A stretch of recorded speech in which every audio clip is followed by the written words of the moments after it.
Welcome back to Sledgehammer Horror, guys. I am Ken Sledge. And I'm Ashley Sledge. And let's talk horror. So on the second week of Sledgemas, the Sledge's review for me, Gremlins, a sci-fi horror fantasy. Sounds vaguely familiar. So yeah, guys, today we're going to be talking about Gremlins from 1984. It's a film that we watch every single year with our kids for Christmas. And we thought, what better film to do for the second week of Sledgemas than this one? So we're going to tell you about some positives, some negatives, some spoilers if you haven't seen it, and our overall thoughts. So let's get right into the positives of Gremlins.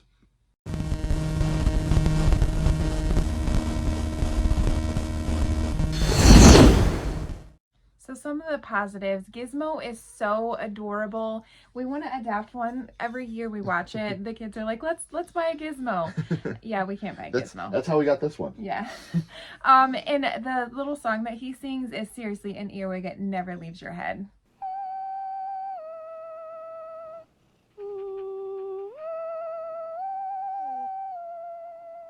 As you guys see, and now it's going to be stuck in your head for the rest of the night, too. And then you have 3 rules when it comes to a Mogwai.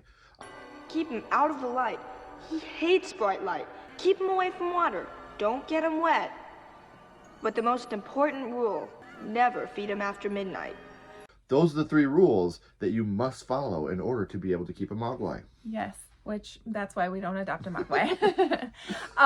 So the animatronic Gizmo is awesome. It still looks really good today, and it's just so cute when his eyes get really big, and he's so adorable. The attention to detail in Gizmo really shows in this film, and like Ashley said, it still really holds up today. Billy and Kate are awesome in this movie together. They have a real chemistry in their scenes together, and you're really pulling for them to get together. Now, I don't know if it's because I had such a big crush on Phoebe Cates when I was a kid, but you know, you see these two together and you're really pulling for them to win. Yeah. So anything Phoebe Cates was in when I was young, I was like, this is the best movie ever. You know, I'm looking at you, Fast Times, looking at you, Gremlins. So, that's another reason why young me really liked the two of these people together, because I thought they were perfect for each other, because Phoebe Cates could do no wrong in my eyes. Yeah, and when he like asks her out on a date, you're like, yes. Yeah, and even he's shocked. He's like, really? All right, cool. Yeah.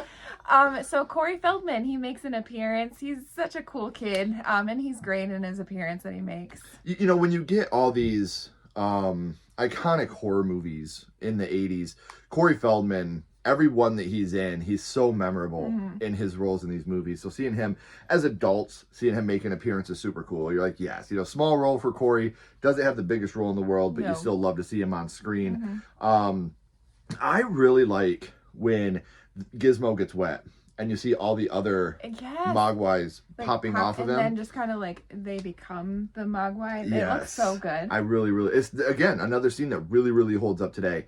When you see them turning into the Mogwai for the first time, it looks really awesome. And then the egg cocoons, they look so cool. Like that looks really great today still too.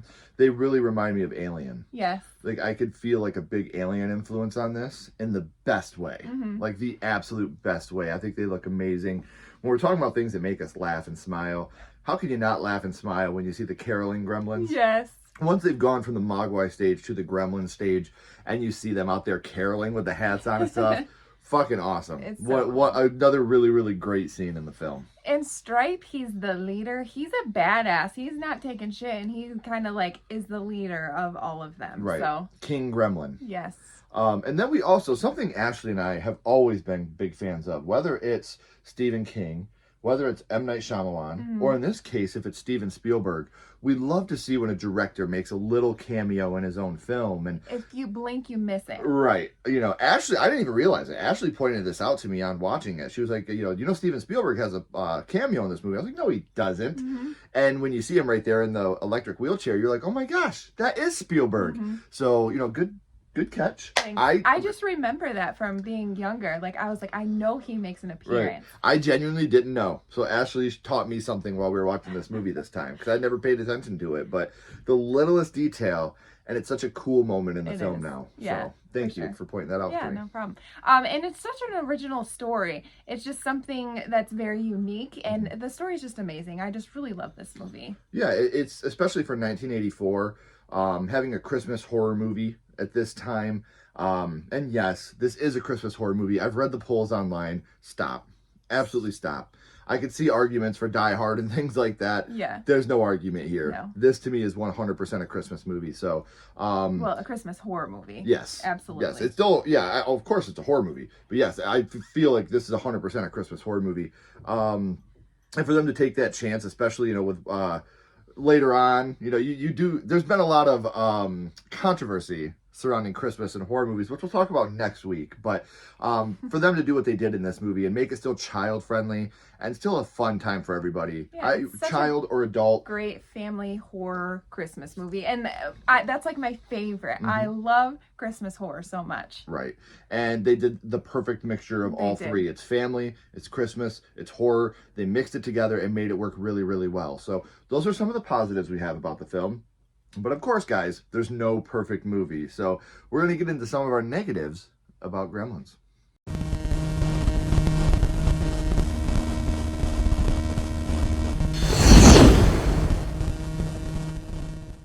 So we can't talk about some of the negatives of the film without talking about this scene right here. Good morning, Mrs. Deagle. What's good about it? Oh, Guys, when I tell you I laugh every time I see this scene. Good morning, Mrs. Deagle. What's so good about it? Oh! It's hilarious, but to me, it's too slapstick. It's like over the top. Yeah. Right, and for a movie that didn't do a lot of over-the-top slapstickiness, this really sticks out like a sore thumb to me. For sure. I mean, I get it's showing the intimidation that Mrs. Deagle has to the whole community. I get it. I understand it. But the overacting in it just makes me laugh so hard. Absolutely. There's really some slow moving moments at times. It's like there's parts that they could have probably cut out. And I know that they probably use them just to make the movie a little longer. But sometimes it just feels like it's moving very slow. Right. One thing that really annoys me, and I didn't notice it until we were doing our rewatch to do this review, because I've never really watched this movie through a critical eye. Yeah. I've never done any type of review on this movie, but one thing that really, really bothers me is they use a TV as a way to cut from scenes a lot. It's almost used as a fade out. Like you go from one scene to another, and that scene is a character watching TV, but it shows from the TV's point of view and then comes out to see the character. It's sloppy to me. Like it's lazy. Just like fade outs are lazy to me. That's lazy writing. And as we were watching it, I was like, they do this a lot in this movie. Because, like I said, I've never been critical of this movie. No. I've always watched it through the eyes of, I want entertainment. I want to show it to my kids. I want to show it to my friends. Just nostalgia. Right. Yeah. But to watch it through a critical eye and be critical of a film, that's something that really, really bothered me watching this. The amount of times they use a TV as a fade out or a scene jumper. Also, Gizmo, he's bullied all the time. Okay, I guess that's not really a negative, but it just makes us feel bad. Like when they have him on the dartboard and they're throwing darts at him, it's like, poor Gizmo, leave him alone. Or when they're like spitting on him. Yeah, they're spitting on him. Teasing him. And he's scared all the time. Poor guy.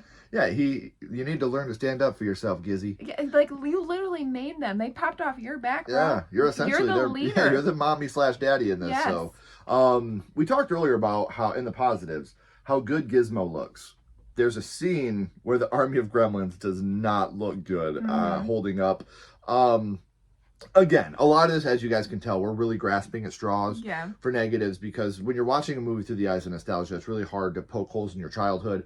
But when you see this scene now, you're like, oh, that really doesn't look the best. But again, it's 1984. You could forgive it, but if we got to be critical, we have to be critical. Absolutely. And that's one scene that we're watching, and we're like, okay, they could have done a little bit better on this scene by today's standards. Yeah. So also the bar scene with the gremlins when they're like tearing the bar apart, it looks good, and but Phoebe Cates is still serving them. and she's like, don't bite me. Yeah. Trying to light the cigarette. It does. It looks good, but it doesn't make any sense. Like, it just doesn't fit. It just seems like it's taking up time. It's just a filler. And it's like a moment where they were like, how can we make people laugh? Yeah. And it seems to me like when you're desperately trying to make your audience laugh at a scene, it doesn't land. Right. If you have to pull like that, then it doesn't land. Exactly. Same with the theater scene. Like, that is another one that's just, it's like a time, like it's filled with time. Right. And they're doing it to make you laugh. What are they doing in there? They're watching Snow White and the Seven Dwarves, and they love it, and all the gremlins are singing it. It's funny. Yeah. It's a funny scene, but through the scope of where you're at in the film, especially, you're getting to your third act where you have this, and you're about to have some amazing things happening in this third act, but at the same time, it's being too funny Yeah. at this moment. You could have showed them all going into the theater, them watching them, and whatever happens next, we don't know. We're not at the spoilers yet. But that's a scene to me where you're like, why are we trying to be overly comedic at this part of the film after all these things these gremlins have done? The whole town is after them. So I get what you're saying too. The scene just does not fit with the film, just like the bar scene. They're fun to watch. Yeah.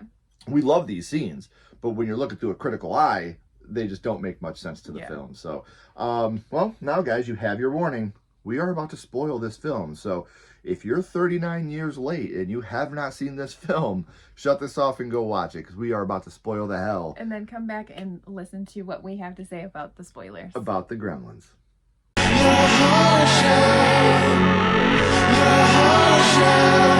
All right, guys, so now we're going to talk about some of the deaths in this movie and some of the other spoilers around this movie. And one of the most unique deaths in the movie is the teacher that Billy gave the mogwai to, which turns out to be Stripe. He dies from having his hand bitten and getting a needle in the ass. Like, I guess that's how he dies. I guess it depends on what was in the needle. I know, but every time I see it, I'm like, why did he just lay there after he got his hand bitten? Maybe he was play dead. I'm going to put a needle in his ass to make sure. Yeah, he's not a bear. You don't play dead with a gremlin. He's still going to kill you. Yeah. So that's one of the deaths in the movie that we always find funny, I guess. Okay, I love Mom's killing spree. Like, Mom is a sweet little, she's always making dinner and, like, is always so sweet. And then she just, like, She's a badass. she is a badass. Like, she blends one of the gremlins, and Dad's, like, his, he makes all his those homemade things, and she blends this gremlin. Like, she's going ham on them. She's stabbing them. When we talk about going ham, during the stabbing scene, Mom does not play around. She does not. No, she does not let. It's almost slasher-esque. Yes. The way that she gets this gremlin. Really, Mom's scary. Like, do not mess with Mom. My favorite though is when she puts the gremlin in the microwave and turns it on, and you see it exploding in the microwave. Yeah. That's my favorite kill that she does, and I just love that one so much. Another gremlin kill that I really like, so I'm not going to point out every single one, but when Billy comes home and finds Mom battling him, and he grabs the sword off the wall. That always falls every time they falls open every the time. door. That's the only time it doesn't fall. It I stays know. up. And the way he doesn't decapitate the gremlin, he hits the gremlin with the knife, and it flies into the fireplace. Yeah. Just another one that I'm like, wow, Billy, you are a badass, man. He is. And then you have Mrs. Deagle. And you don't even feel bad because she's such a bad person. She's a shitty person, She is. man. She doesn't care about anybody. She goes on her little chair that takes her upstairs because she's older and she can't walk up the stairs, and just flies out the window onto the ground, and the police are coming by and they're like, that's Mrs. Deagle. I know. And it's like, I don't know. She kind of got what she deserved. Like, Well, I mean, she was intimidating to the whole town. Good morning, Mrs. Deagle. What's good about it? Oh, Oh! So, yeah, again, like, I don't know, like, you don't feel bad for Mrs. Deagle You in this don't. moment. You're actually rooting for the gremlins. yeah. Now, to go from something fun to something not. Kate hates Christmas so much because her dad died in the chimney trying to surprise her as Santa. He fell and he broke his neck Like, while how he was in this. freaking heartbreaking. And they couldn't find him. No. For weeks. Until they until smelled they his smelled dead him. body, and they thought it was a raccoon. Yeah. And then they find its dad. Like, that would be traumatizing. Right. And I think it's a very oddly serious moment in the film, and Phoebe Cates amazing Yeah. in this moment when she's telling the story. But then you do like this hard cut to Gizmo. Yeah, and he's just like, Yeah, like even Gizmo's like like what? And then it's like they kind of makes it, I don't know, like less fun, yeah. less serious. Like it definitely it makes it lighter when you cut to Gizmo. right. And again, it's funny. Yeah. We're laughing about it because it did its job. It made us laugh. But again, there was this was one of probably like acting wise, performance wise, the best moment of the whole movie. Yeah, when for Kate's sure. telling her story. And then the hard cut to Gizmo is just something that's just like, was that really necessary Yeah. in this super serious I moment? guess they thought, well, this is too deep. We got to lighten this up a little What bit. kind of faces can we make that Mogwai And he's make? just like, like he's so surprised. So then we have the theater explosion kill, which kills a lot of the gremlins. And this actually doesn't look too bad either. Love it. Love Yeah. a practical explosion. It looks really good. And like I said, you could have had the gremlins go into the theater and them kind of setting the booby trap and then blowing it up. Stripe didn't get it though. No. You know, Stripe got out. He went to the store to get some candy. He did. He looked at yum yums. And he went over to the store. Running over. But again, the explosion looks great, Uh-huh. and that's why I think the theater scene is so out of place. The comedy's great in it, but when I'm looking at this in the grand scope, that scene is so out of place because it looks so good, and you're killing all these gremlins right after. So I think that's one that really, really it takes away from the experience. Mm-hmm. But Stripe's death, however, wow. Yeah. You know, this body horror is on Hellraiser level when you see him melting in the sun. It looks so cool though. Like Yes. every time I see him, like, oh, that looks so badass. It really reminds me of Hellraiser. Yeah. Like when he's coming back, when he's like rejuvenating on the ground. This is like the opposite effect when Yeah. you have Stripe, you know, melting down into the ground. Melting. One of my favorite deaths in the whole film, easily the best gremlin death in the film. Mm-hmm. I put this above her microwave. I know microwave is her favorite. It's my favorite. This is my favorite gremlin kill in the That's film. probably a pretty close second. Yeah. Because it looks so good. It does. And then at the end, they give Gizmo back in the shop owner. He's such an ass. Yeah. In the best way. He's like, I told you not to break the rules. This is why Mogwai is very dangerous. He's like, I told you, you son of a bitch. It's so good. And then poor Gizmo says,